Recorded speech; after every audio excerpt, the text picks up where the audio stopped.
And make sure that when you are rubbing this down or wiping it down, this is just a patience thing. Don't push too hard. Use a soft brush.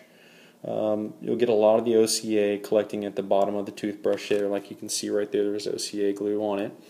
And so be patient. You didn't do it this far just to fail. So just take your time and go really slow over it. It'll start collecting any glass particles in the glue at the tip of the brush. Just simply going over it, repeated. And sometimes, you know, like this one here, it had so much on there. I basically went over the entire LCD, and then I let it sit for a little while, just so that it would smooth over, and then it would basically try to eat up that glue that's on there. Once that's completed, then you'll just basically take your rag or take your towel, whatever you prefer, and I usually start from the corner edge, and you wipe inward. So from the LCD out, wipe it in. We don't want to push it into, we don't want to push it right into the actual LCD, into the frame right there, and that wouldn't be a good thing. So from the edge, let me move this up a little bit for you. From the edge, wipe it in. Switch hands so it's easier for you. Wipe it in, and just keep going through it. Now you'll notice as you go through and you clean it the first time, you're still going to see some residue. I'm even seeing residue right here that I obviously missed, so I'm going to go through this again and just gently wipe it inward.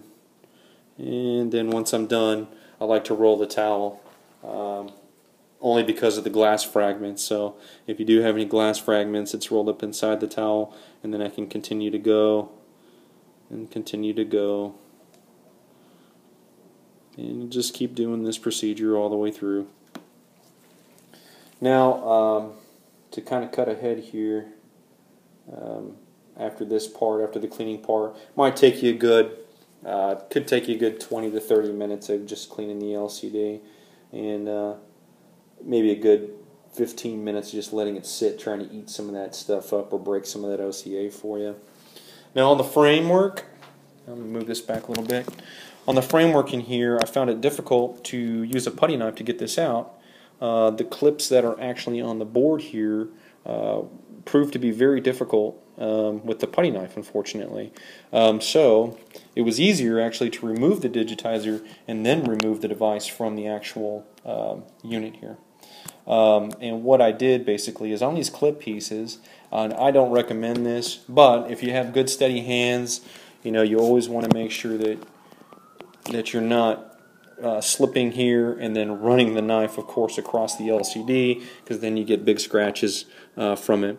But I was able to use all these sections here, put it into the case in between, just right down in the hole, and the other side right here is the frame, and you kind of push down and that will start to release it. And you'll just keep going all the way around each one until they're all released.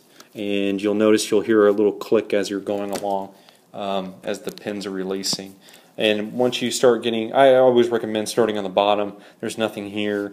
On this side you're going to have the SD tray, speaker, you've got your camera assembly, this is your digitizer cable entry right here, another speaker on this side, and then on this side over here there's nothing. Now this is the Wi-Fi tablet. I'm not sure if they make a GSM or LTE tab 4, which I'm sure they do, but this one is the Wi-Fi only. Once you've released it from this, and again, as I'm going through and popping these pins, and remember I'm pulling towards I'm putting in this way and I'm pulling out this way. So that's going to start lifting the pins, and the pins are actually attached to the actual board here. As I'm releasing them, I'll use guitar picks just to kind of hold my position as I'm going along so they don't snap back in there. These don't seem to have too much of an issue, so I don't think you're going to have that problem. Once that's done, and you'll see that I put a little tape here on this corner and tape up in this corner. That's so that when I'm flipping the LCD, it doesn't flop right out of this tray. A lot of these are just glued right in there, so you shouldn't see that issue, but I like to be extra careful you know, when I'm doing this. So we'll stop this part, and then we'll continue on to the digitizer removal cables and the replacement.